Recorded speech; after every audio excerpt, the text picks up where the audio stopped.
Saya nak share dekat tuan-tuan, macam mana tuan-tuan nak kira kalau nak pakai aircon di sesuatu kawasan tu dan berapa anggaran bil dia tiap-tiap bulan. Okay, jadi kebetulan sahabat saya ada satu kedai runcit di Kelantan, dia plan nak pasang aircon. Lepas tu dia nak tahu berapa horsepower yang sesuai dengan kedai runcit dia dan berapa anggaran bil untuk aircon sahaja untuk tiap-tiap bulan. Ini adalah saiz kedai runcit dia. Panjang 40 kaki, lebar 36 kaki dan dia punya tinggi siling tu 11.3 kaki. Cara pengiraan dia, kalau tinggi siling 10 hingga 12 kaki kali 70, kalau 14 kaki kali 80, kalau 14 kaki ke atas kali 90. Okay, jadi manakala dia 11.3 kaki kita kali 70. Okay, 40 kali 36 kali 70 dapat 100,800. Maknanya aircon yang sesuai pakai untuk kedai dia ni 11 horsepower ataupun 12 horsepower. Jadi kalau kita ambil 11 horsepower, dia boleh pecah macam ni lah. Ni sebagai contoh saja saya buat. 25 horsepower, 25, 3 horsepower, tambah 3 horsepower. Kalau 12, 3 horsepower, capur 3 horsepower, capur 3 horsepower, capur 3 horsepower. Atau terpulang kepada dia lah nak buat pecahan macam mana kan, 1 horsepower ke, tengok atas bergantung. Cuma dia kena cukup ke 11 horsepower ataupun 12 horsepower, barulah dia punya kedai runcit tu sejuk dan boleh untuk dia punya kompresor tu cut off. Kalau tidak cut off, dia jadi lagi teruk lah penggunaan bil dia tu. Okay, jadi kita buat penggunaan sikit. Bila 1 horsepower dia 746 watt, jadi kali 11 dapat 8,206 watt. Okay, kalau tengok dia punya M, kita bahagi 240, 34.2 M sahaja. Maknanya masih boleh pakai single phase. Sebab TMB bagi single phase sehingga 63 M. Jadi boleh pakai lagi untuk single phase.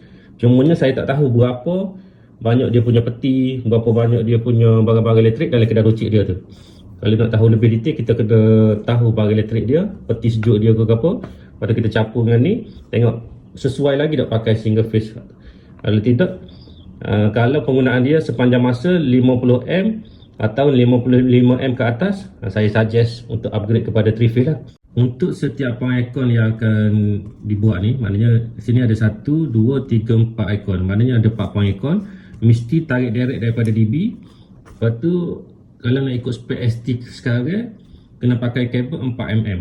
Budget better buat macam tu, pakai kabel saiz 4mm dan setiap point aircon tarik daripada DB. Maknanya 1 point untuk 1 aircon saja. Itu adalah cara yang terbaik lah.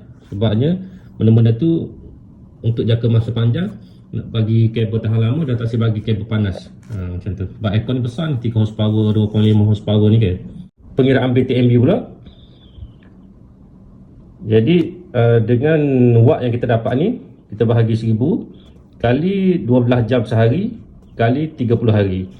Okey, bila saya masuk kat kalkulator TMB ni 2954.16, okey, kita tekan calculate, dia akan dapat anggaran bil dia lah. Maknanya tiap-tiap bulan lebih kurang bil dia hampir RM2,000 untuk aircon sahaja. Ini adalah anggaran dia lah. Maknanya anggaran dia RM2,000 tiap-tiap bulan. Tapi kalau aircon tu dia cut off, dia cepat sejuk, maknanya penggunaan bil tu akan lebih kurang lagi lah. Jadi macam tu lah lebih kurang penggunaan dia. Ini adalah sahaja untuk pengiraan kedai bawah dan beres.